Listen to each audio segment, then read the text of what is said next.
Soubré, qui signifie Bella Sobré, vient de Soubuo. Bella Sobré ne veut rien dire d'autre que nous ne sommes pas que deux. C'est ce que le colon transforma Soubré. Soubré, ville de 101 196 habitants. Soubré était chef-lieu de département dominé par les Bété les plus nombreux et les Bakoué qui sont les deux groupes autochtones. On y trouve également beaucoup d'allogènes. Les villes environnantes de Soubré sont Guéyo, Méagui, Okruyo, Buyo, Lilio et Granzatri. C'est sur ce département que régnait depuis des siècles un démon nommé Nawa. Un démon qui dominait sans partage et empêchait le développement de la région et de ses natifs. Les femmes ne trouvaient pas d'époux, les jeunes étaient sans emploi, la construction du barrage ne devrait pas voir le jour selon ce démon. Malgré l'essor du cacao dans la région de Soubré, le fruit du labeur des parents était spirituellement géré et contrôlé par ce démon. Un démon que des gens venaient adorer. Certains adorateurs arrivaient de toutes les régions de la Côte d'Ivoire, des autres pays d'Afrique, d'Europe, d'Amérique et j'en passe. Et comme le dit un vieux adage, toute chose a toujours eu une fin.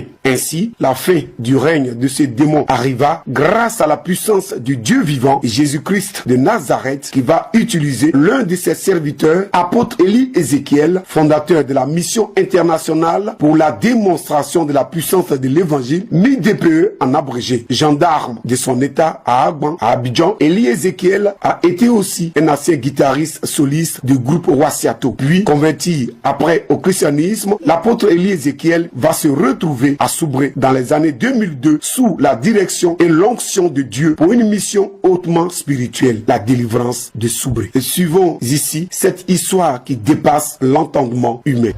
De façon originelle, Soubré signifie.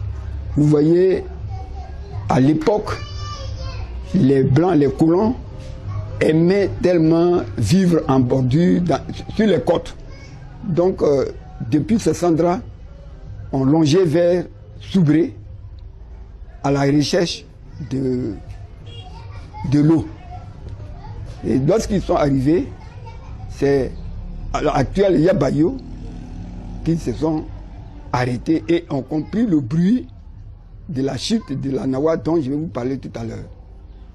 Et ont logé vers ce coin, vers où se trouve actuellement l'actuel campement hôtel, et ont vu sur l'eau deux gros pêcheurs en bandoulière.